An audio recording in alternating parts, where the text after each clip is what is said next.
Hello, everybody, and welcome to Sharks Things. I'm your host, Cody. I'm Matt. And I'm Mitch. No Zach again. He's moving. But not dead. It's moving. Well, he's moving, so obviously he's not dead. I just People don't realized move. that I have all these fun camera things I could do. Are you just gonna turn it into a giant mirror and just flip it upside down, or project yourself onto? That is by far one of the most unnecessary camera effects I've ever seen. Yeah, I don't know. This is B in the big city. I forgot that we had done the whole I downloaded some drivers for my this thing right here. Your camera? Yeah, that's the one. Yeah, I'd kind of forgotten about that. So now I've got all this fancy thing that came up on my computer this time. Well, so long as you're not broadcasting to My Free Cam Girls, you'll be all right. I don't think that you're going to do too well on that. Do on my side. That's how I actually make If anything, I think Mitch could actually get away with the male stripper out of all three of us. Nah, I've got too big of a belly. No, you don't. Remember, it's the new thing going around. It's called dad bods, which essentially it's a mediocre guy who's in his mid-30s. And that's the new attractive. So I'm I have hope yet. Wait a minute, you're saying that I look like a guy in the mid-30s? Are you having a crisis by chance? I really need to work on my figure then. Eat some filet of fish. Yeah, that'll certainly help. Did you say filet-o-fish? Filet-o-fish, because I'm trying to watch my figure. and some Diet Coke, please. Yes, Diet Coke, because that's going to go ahead and make everything else okay. Get some filet-o-fish, a large fry. I just had a poutine pasta, and now I'm going to have this Diet Coke, so it feels just fine. That should be normal. Just got to offset it that way. Okay, off to the food part. Cody, how have you been over the past week? Oh, yeah. Same old, same old. I bought and played The Witcher. It's good. What, and played? As in, finished it? Oh, as in, looked at the packaging, ripped it open, and maybe, just maybe, opened it. It's bought, installed, and played. Not to completion. Yeah, well, that's still way further than I am. I have not even purchased it. I have not had a single moment to sit down and play a single-player game at all over the past couple of weeks. And yet, everything I hear around me is everybody going, "Oh, The Witcher 3, it's so great. It's so good." Thanks, guys. The best. So, all I hear is nothing but fantastic things and how much the PC is looking fantastic and blah, blah, blah. This is the game that you should have bought. That's how I'm feeling. It does actually look really good. I was actually kind of surprised. I don't have the settings cranked way up, but it looks pretty good. So it does look good. Well, with my newly found physics card or dedicated physics card, maybe I can offset that and maybe pull off Ultra. No. 770. No. I have a 760. 60. I always have this problem. You have a 760, you've told us. Top line rig can't play it at 30 frames per second consistently right now. Yeah. Oh yeah, that's right. I saw that. There's the article. It's Witcher 3 is the new Crisis. Yeah.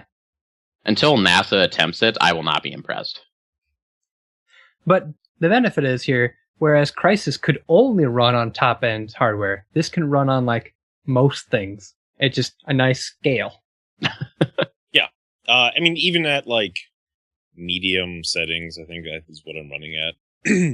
It looks really good. So. Well, maybe in the next oncoming months of when I have more than an hour or two to sit down and dedicate to a game, I would love to play it, and maybe I'll just get a sale. So I might have to just hold out. That fall damage in that game. I literally was just riding the horse, and I heard someone help me. I'm well, I'm a Witcher. I'm gonna go do this. And I jumped off my horse, and I went and jumped down onto the sand and landed and almost killed me. And then a drowner came up behind me and was "Oh, hi." No. I'm oh. Well, I can think of far worse scenarios. I'm going to go to the town now and forget the drowners. Well, you remember what they say about falling off the horse. You just got to get back on again. You know you missed it. No. Because it never left, really. The puns never leave. They're just ingrained in everybody at this point. They haunt you. Oh, something is happening. I don't know Whoa. what's going on. Cody, something is happening. Anyways, speaking of Witcher stuff, while I try and figure out what's going on my computer right now, for some reason, Saints Row 4 decided. See you, so. Saints Row 4 decided it wanted to be played right now, and so it was opening up. It was kind of a strange experience. Do we need to hold off? We can postpone the podcast if you need to play some Saints Row 4. So. My computer is telling me that Saints Row 4 needs to be played. I put the computer back in its place, and I told it I will play it later. That's Witcher, total lie. It's in the backlog, ready to be played at some point. After I finish Dragon Age and Dragon Age 2 and Batman, like a whole slew of other games.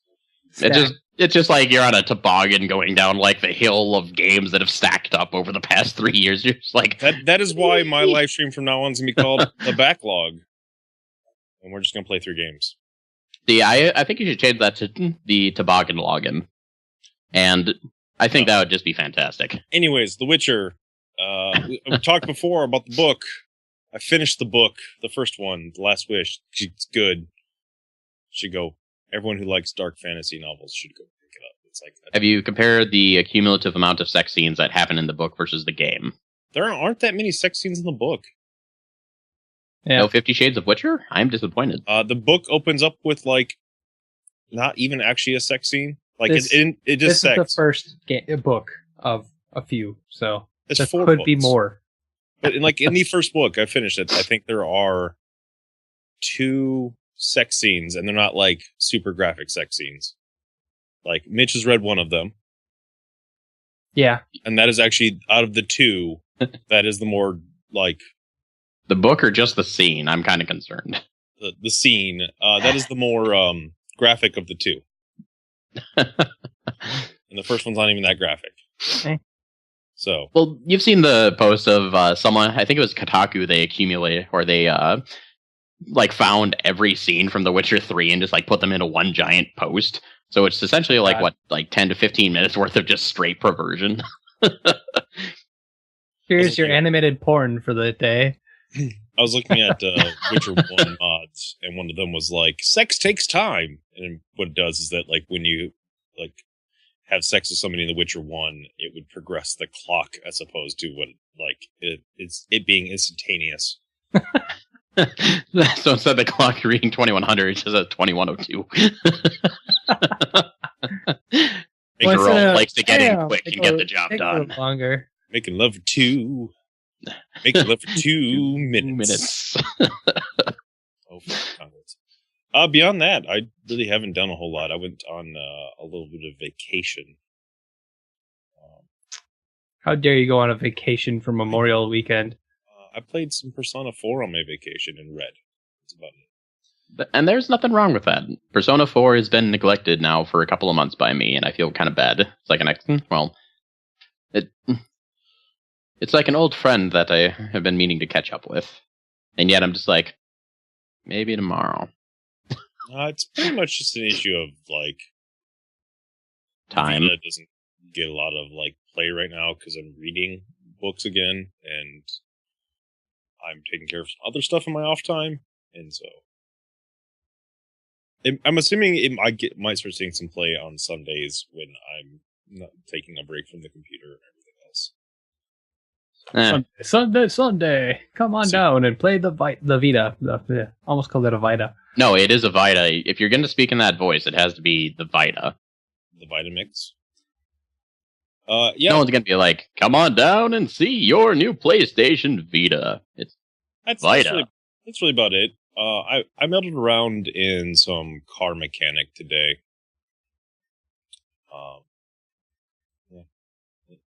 Car Mechanic? Car Mechanic Simulator 2015. Seriously? Yeah.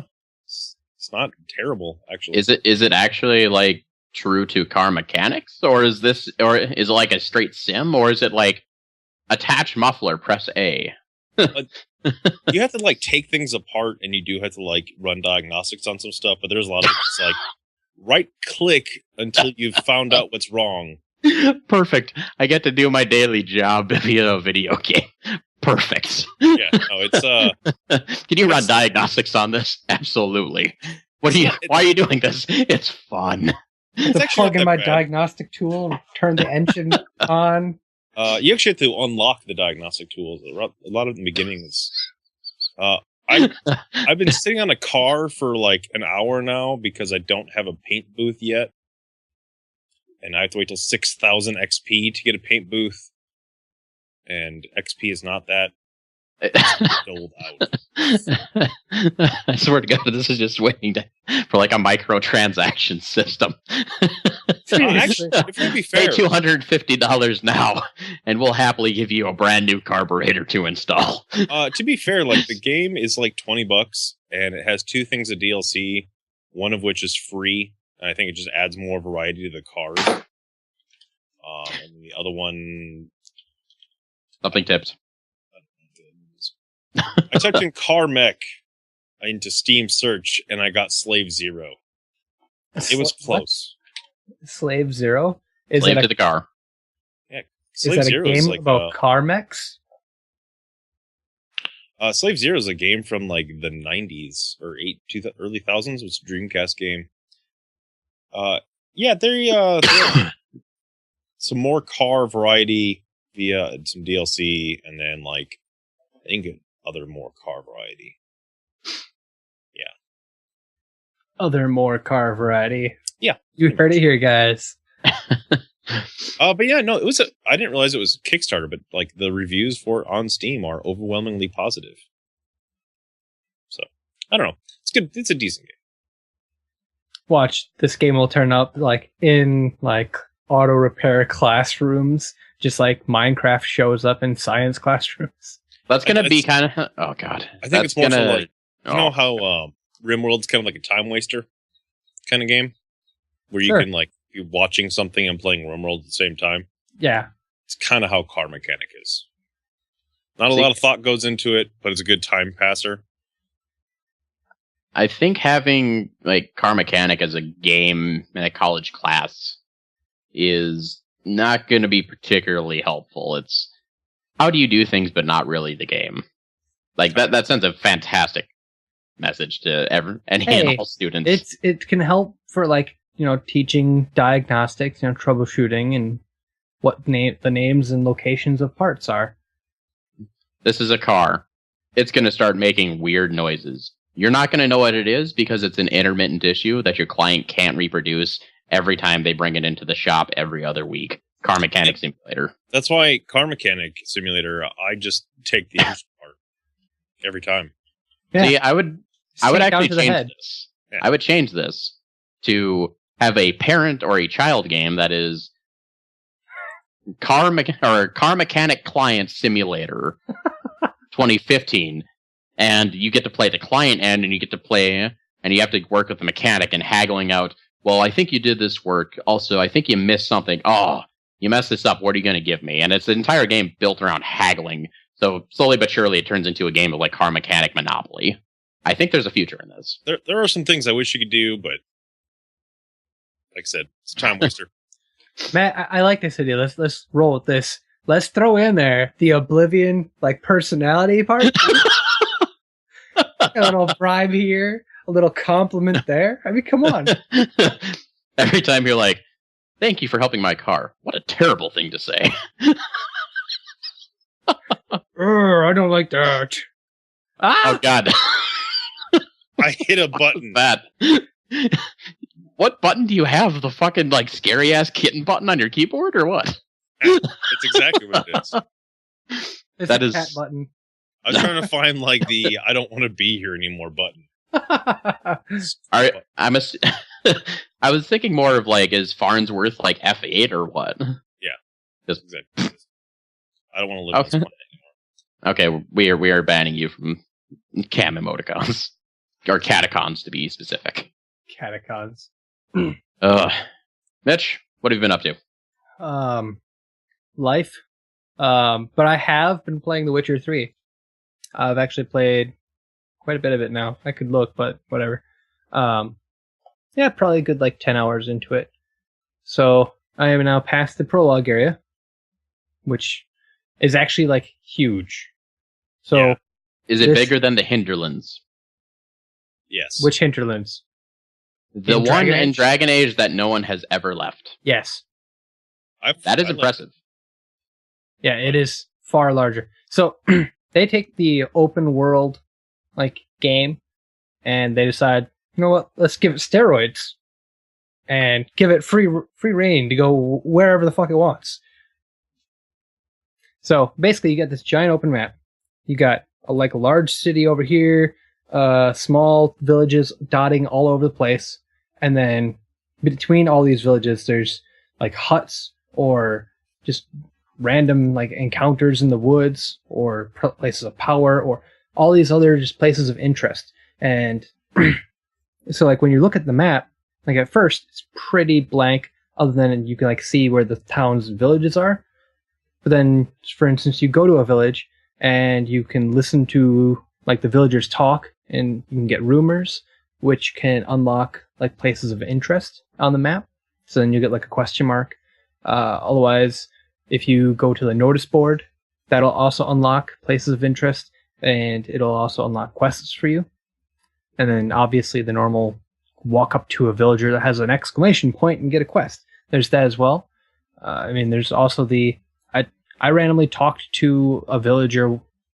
She was just walking through town, but I noticed she had a name other than villager. So I was like, well, let's talk to her, see what she has to say. Because she was not going to just give me an or get out of the way, freak. So talked to her, and it actually turned out to be a quest. Like it was one of those like kind of like hidden ones, but it led me off on a path where then I ran into like an old Witcher buddy basically, but it had this whole spiraling like story attached to it. Yet it wasn't an obvious quest. It was just somebody in the middle of town. So what you would say it's kind of like a Thieves Guild, where unless you like just kind of find it, like none of that story actually happens. Yeah, kind of. I don't know, because like that kind of thing always reminds me of Oblivion, because I remember just wandering around and I'd keep finding just random crap sprawled out throughout the entire gamescape. Yeah, so it is a lot like that. However, where Oblivion, it felt like you could go a long ways and run into nothing or the same shit over and over again. Like you might find a dungeon, but there's nothing there other than like some loot. Whereas in this case, it's like, oh, I've stumbled upon like this hole in the ground and there's a werewolf outside and he killed a guy. So I kill the werewolf, I look at the guy and I find like a note. And the note suddenly, he's trying to find his brother. So suddenly I now have a quest to go find his brother. And that brother might be in that hole right there. Or he might be on the other side of the map. I'm afraid of where this would take me purely because of, oh, hey, look at what you could go do this. I know you're doing this, but yeah, a little something. Hey, there's a piece of candy over there. I just want a piece of candy. It just sidetracked the video game. Like that's what pulled me away from Dragon Age, is just there's so much shit and it's so hard to like focus and just like follow a path and like not complete everything around you. So that's the thing, like, if you don't pull up the world map too often, which I try not to as much as possible, it's not very distracting because, again, like, there's not very many... Well, okay, so there is a lot of quests that come up just on your mini-map and stuff, but a lot of them just don't. So you can just go follow the main storyline and go through just fine. Or you can go and find a couple of these side quests, or hit up the notice boards, get contracts, where some of the fun in the game is, because then it's like, okay, you have a contract, I have to find the Shrieker or whatever. So I go talk to the guy, get some information, then, go to the scene of where the Shrieker was last, or where his hiding spot is, something like that. And then you have to investigate the area to get clues of like what type of creature it really is, of like one of a few different types it could be. So then, because each one has their own strengths and weaknesses, and once you evaluate it, okay, it is this whatever Shrieker, like a bog Shrieker or something. It's like, okay, they're weak to like your fire spell and bombs. Okay, cool. So now that I know that, instead of going like just attacking the creature when it shows up, which probably will end up with me dead, because that doesn't actually work real well. you have to actually exploit weaknesses in order to, successfully kill some of these larger creatures. So, actually, speaking of, so like, okay, both of you have played the original Witcher, right? yes. Very little, yes. Okay, well, regardless, like you've had enough time to like just like play and get a hang of the combat, roughly. The combat's different. Well, Quite a bit different. Because I played through the first one and like just a smidgen of the second. Like how does combat feel? Because I know it always had like that timed combo kind of thing. The time combo is kind of there, but not really. Yeah, it's gone for the most part, I'd say. And instead of having like to switch between styles, one button's heavy attack, one button's light attack. Yeah. Little less, but that's not necessarily like a bad thing, because I always remember it being just like one extra thing I always have to remember. Yeah, it's pretty much left click spam, you'll do a light attack. You hold shift and left click spam, you'll do strong attacks. But there's no more the timing to get your combo going anymore. And then it'll be like if a monster's attacking you, and just before their attack, their nameplate will light up red. So then you can see, oh, I should try to block now. But at the same time, I'm in the middle of a swing, so I'm just going to see this hit me anyways. No big deal. Yeah. It's, just kind of more... I mean, I think a lot of people would probably say that combat has never been the Witcher's strong suit. No, definitely. It's not the strongest point of this game. I mean, The Witcher, the games have always been more about the story, which, I mean, they did a good job thus far. It's been pretty good.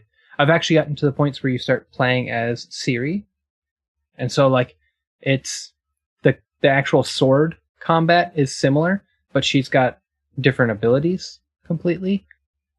So like whereas Geralt, you have to roll around and you generally get hit a lot when you're rolling or dodging where you sidestep and stuff, and you use your sword and you get spells and items. Whereas Ciri, at least the first several times you play as her, I mean, she's got more innate magic abilities. So she's literally got the one sword, so there's no difference between silver or steel for her. It's just steel. So she does shit damage against things that take silver right now. But when you like hit space to roll, instead you will like magically dash across and you won't take damage in between there at all. So, okay, well, it still sounds decent, and I'm still the person who is not able to play it. That makes me kind of sad. It's a really, really good game so far. Well, I still have The Witcher 1 and 2 to conquer, so I feel as if I should at least do a little bit of justice and get a little bit into each of those games before I'm like, okay, gung-ho Witcher 3. How far did you get into The Witcher 1? Maybe probably about 8 to 11 hours. Okay, so you've made it into the town already and started doing things there. Okay. And you said you started The Witcher 2?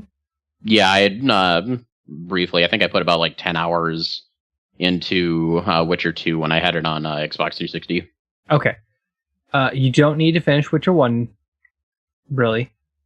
If you want, you can get some cliff notes, but for the most part, most of what you do in The Witcher 1, up until like the last like hour, is mostly just kind of like fluff for the story. You get introduced to a lot of the characters, and you get to see Geralt as he kind of recovers his memories and stuff. But since now, in the beginning of 2, it actually recaps the last, like the end of The Witcher 1 for you. You don't need to really play the rest of that game. Okay, I might. Now, for the sake of time, I might just skip to 2 then. The Witcher 3 does pull a lot more elements from 2 than 2 did, like of 1, basically. Mm-hmm. But again, I wouldn't say it's required. In fact, they specifically designed this game so that you can play it without playing any of the previous games at all. Yeah, they don't even call it The Witcher 3 internal. Or they may call it Witcher 3 internally, but like all the VR like is not. Yeah. It's just Witcher Wild Hunt. Pretty much. Okay, well, I'll hopefully check out in the oncoming weeks when I have some form of time. Yeah, at this point, I've kind of put myself on like lockdown. No more buying games until for like a few months at least. Yeah, I've hit that point pretty bad. Oh, such sadness. Matt, you been doing anything super awesome the past week? So as I've kind of been mentioning, I've been fairly busy the past few weeks. game-wise, I haven't as much D3 time because that's been my latest addiction and still going strong. I think I last clocked in like 128 hours into season 3. So I don't know. I've been having a lot of fun with that recently. Outside of that, I have been catching up on Grand Theft Auto, like with the PS4 like hibernate and suspend play. That's been super helpful because I only have like maybe 15-20 minutes at a time to just boot it up, instantly start playing.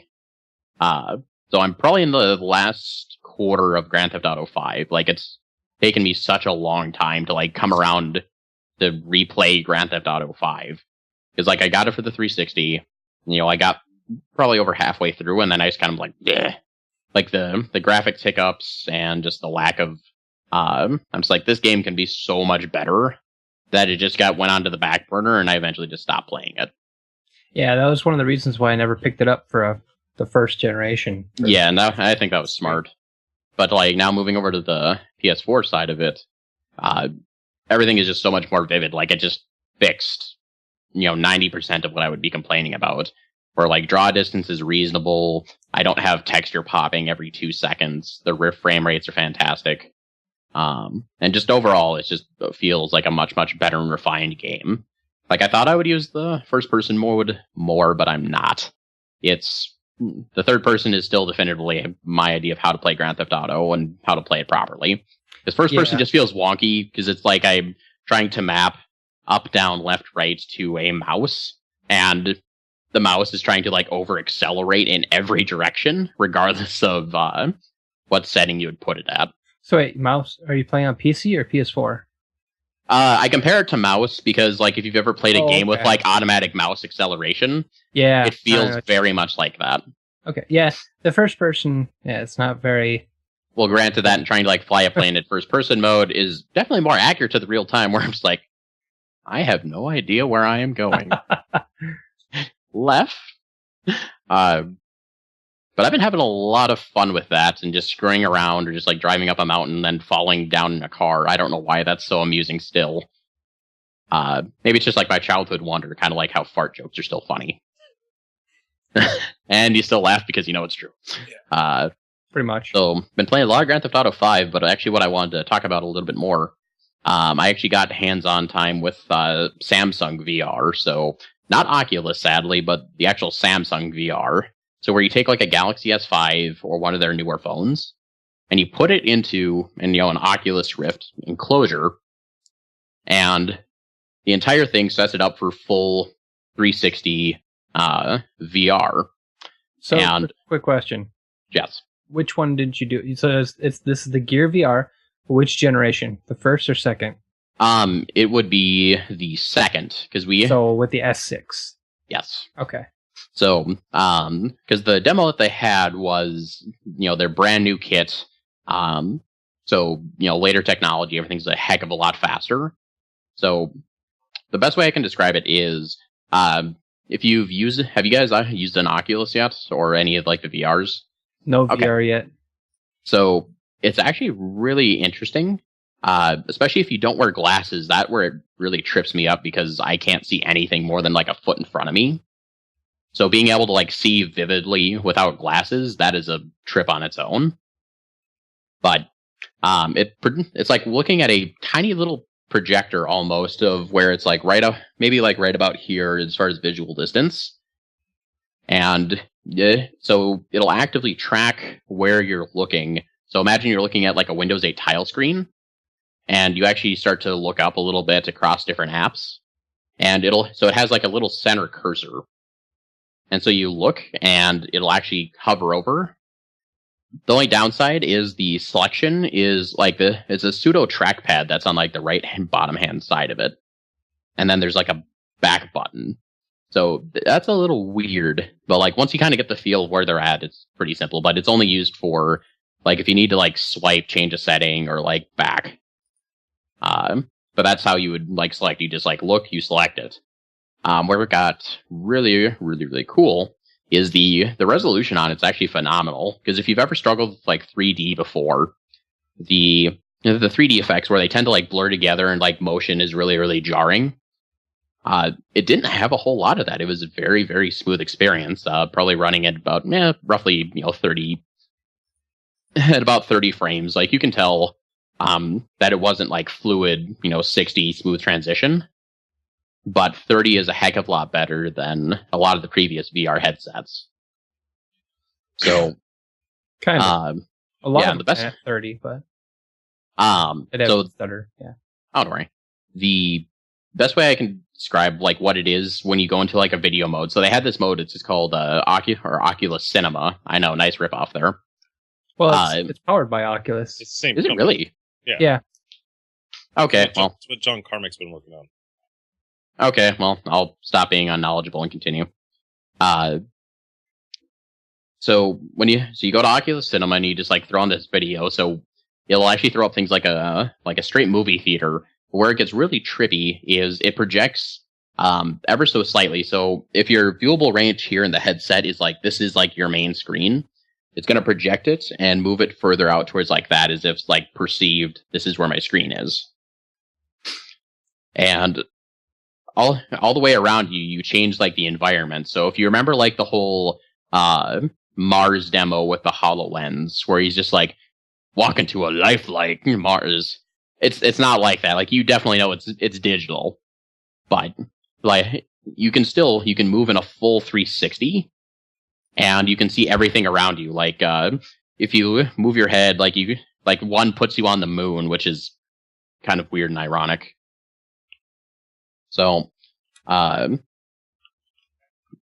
being said, the experience of what it's actually like to be able to like view in a full 360 is funky, because if you turn to your right, you can actually see like a small projector or even like a woman sitting there. And another like demo is they had Cirque du Soleil, so like they had people doing like flips and everything around you. So it's almost as if like their leg was like right here about to kick you in the face. So like if you were just smack dab in the middle of like a Cirque du Soleil experience, like it was really trippy. I will definitely say that.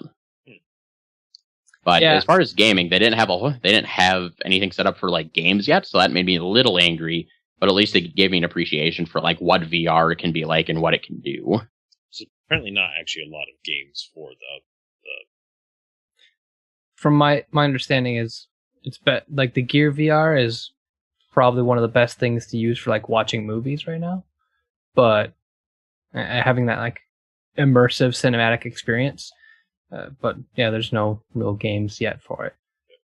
Well, I also have an in over at the one of the Samsung guys who actually is taking care of the demo.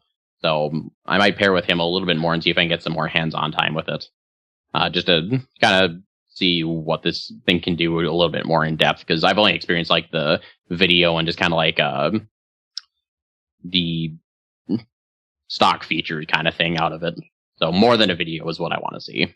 Well, if you could get an in to get a discounted rate on the Gear VR for the Note 4, I have a Note 4 that could use a Gear VR holster. Anyways, I think actually, weirdly enough, we don't have anything else to talk about this week. That's kind of deadish week. There's some like preview stuff going on. Go like Google E3 previews. Like they announced a reboot for Need for Speed last week sometime. That's really about it. In the wonderful world of gaming information and news, I mean, we have 2 weeks until E3, so they shall be some fairly exciting times. Yeah. However, we'll probably have a lot more to talk about at that time too. Yeah, hopefully we get Zach on next week and we have a full crew, have a chit chat. Maybe we'll have some guests on in the near future. Maybe we can have a hype train episode right before E3 or something. Yeah. Well, I just think this is like a catching up with the buddies episode. Like, hey, how you guys doing? Hey, it's good to see you. Well, yeah, because we had 1 week where we didn't have a podcast, and last week was just Cody and myself. And then I was dead. Zach was dead. Zach is dead, yes. So, yeah, that'll probably wrap us up for the week. I know it's kind of a short podcast. We still wanted to get one out for you guys. We don't want to skip them if at all possible. Don't forget to like us on all the social medias. We're at Sharks and Things on just about everything you can think of. We do have a Green Man Gaming affiliate. I'm sure that the magical editor will put the link down below. Don't forget to use a cat found its way into the office. Oh. Yeah. It attacked Bruce the shark. Use the code 20 off. The code will be on there too. You can get 20% off anything you'd like to purchase. It directly helps the podcast. Greatly appreciated. Yeah, I think that's about it. And I think maybe later this week we'll probably try and get some gaming co-ops, or at least a couple of gaming videos to help cushion the blow. Streaming should go back up again. My stream should go back up again tomorrow night. That's the goal, at least as long as nothing comes up. Can decide if we're going to continue playing Dragon Age 1.